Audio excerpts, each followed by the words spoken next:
What's up guys, and thank you for stopping by the channel. Today's project is this McCulloch Chainsaw, and the problem is that it won't start.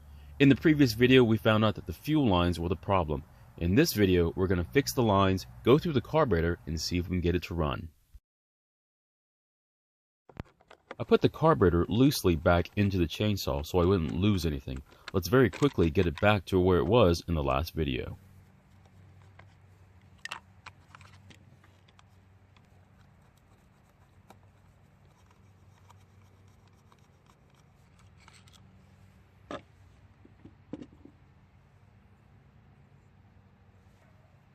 Even though one of the clips on the primer bulb is broken, it's not necessary to replace it. It still works fine.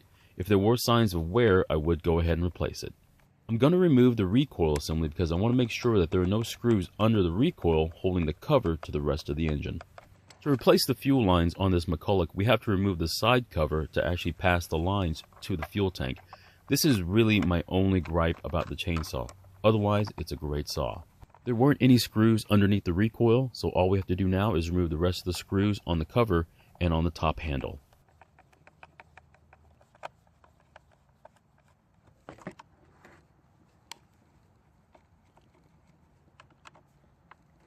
Before removing the side cover, you'll also need to remove the cap for the oil tank as well. Now carefully separate the cover, and you'll notice two wires going to the kill switch on the handle. I find it easier to use some pliers to actually grab the connectors to help slide them off of the prongs on the kill switch. You don't have to mark the prongs as to which wire goes to which. All it does is ground out the coil. So here's the fuel line, and as you can see, it was not in either of the pass-through holes. It was being pinched by the front cover and causing a primer bulb issue, which doesn't allow us to start the chainsaw. To replace the fuel line, first pull out the old fuel line in the tank and remove the fuel filter. If yours is damaged, now is a good time to replace it.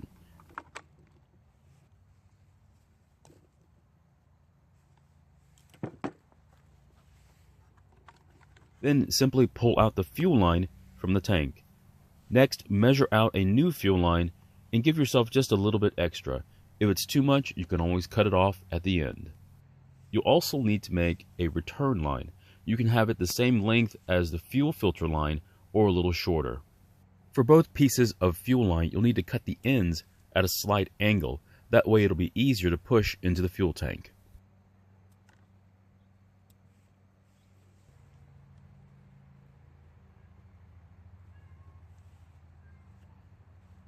Now using your pliers, pull the fuel line out of the tank so you can cut the end of it straight. You won't need an angle for the fuel filter.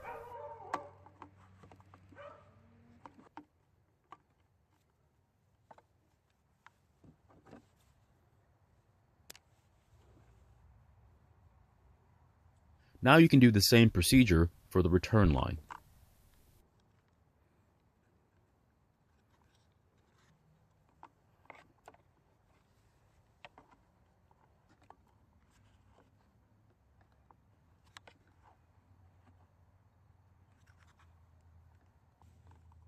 Once that's done, push both of the fuel lines back into the fuel tank, making sure that the fuel filter is at the bottom of the tank.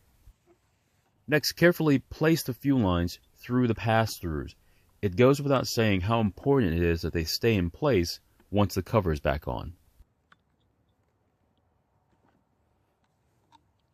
And once all that is done, replace the cover, reconnect the kill switch, put all the screws back in, and replace the recoil assembly.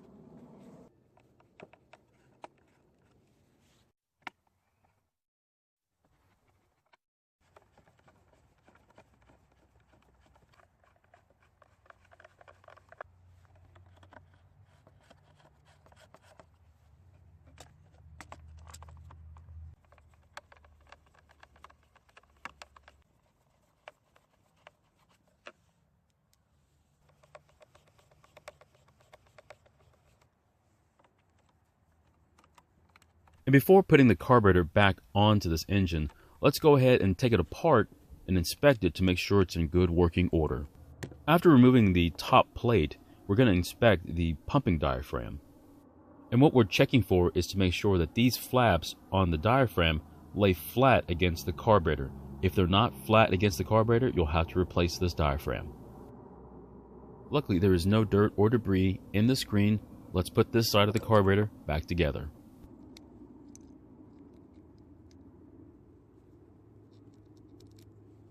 We're more likely to have a problem with the metering diaphragm, so let's check that side as well.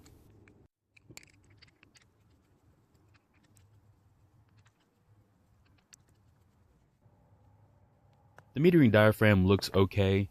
I'm going to remove it out of the carburetor and get a better feel and see if we need to replace it. This metering diaphragm is still usable, however, it would probably make the machine difficult to start or possibly have some running issues. I am going to go ahead and replace it though.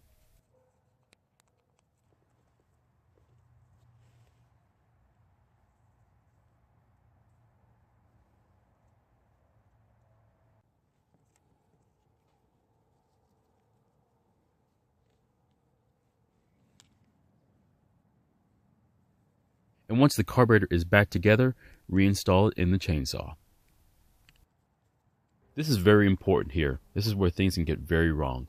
Connect the fuel line with the fuel filter to the port opposite of the throttle linkage on the carburetor.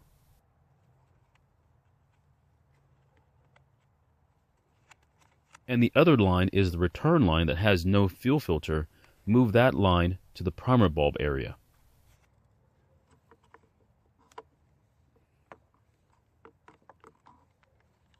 Now reconnect the throttle linkage to the carburetor and make sure that the return hose that is on the carburetor also goes to the primer bulb area.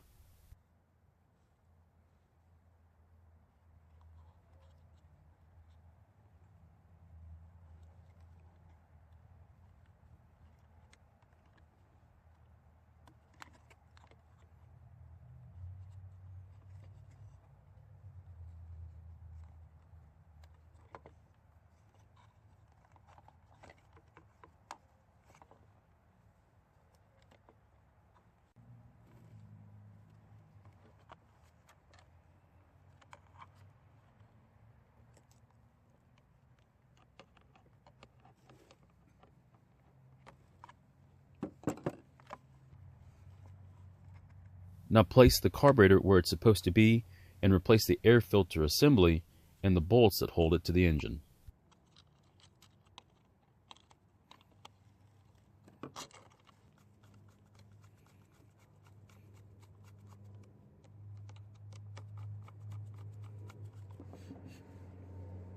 Then replace the air filter and the inlet cover for the carburetor.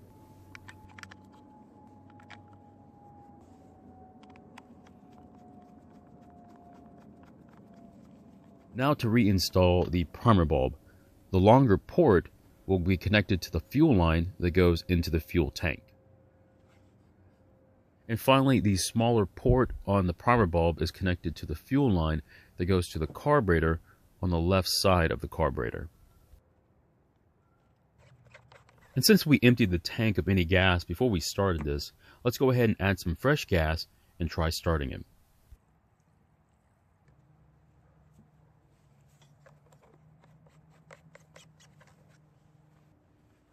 The primer bulb allows the gas in the tank to go through the carburetor and into the primer bulb and then return back to the tank, eliminating any air in the system. As a suggestion, always try to use 100% gas if possible, no ethanol. If you have to use ethanol gas, try emptying the tank and running the equipment dry every time you use it. If possible, always follow the starting procedures that are listed on your piece of equipment.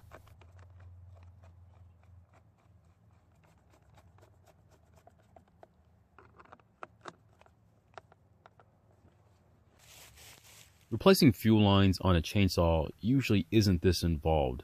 Anytime that there's a primer bulb, the fuel lines can get a little confusing, and sometimes you get them backwards.